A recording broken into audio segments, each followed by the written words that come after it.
Huy, may muntag mga katugkaran, anay na punta dinhi sa atong tugkaran. Ang atong pagabuhaton karong adlaw kay magputol tagdagang sa ato ang itik. Pito ni kabuk itik ang atong pagaputlan.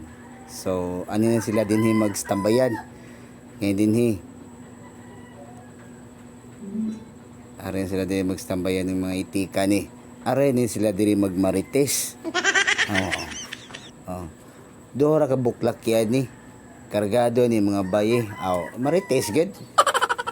Sa gikaingon ko na 5 sila kabuk ang atong pagaputan og dagang og sa dili pa ta magsugod. Mag-shoutout sa ta sa atong mga followers ug mga friends. Sugdan na nato. Magsugod ta ni ang Sambag Boys niya si Brian Dib. Pow! Shoutout at ikaw ha. Ang sunod na to i-shoutout ang legendary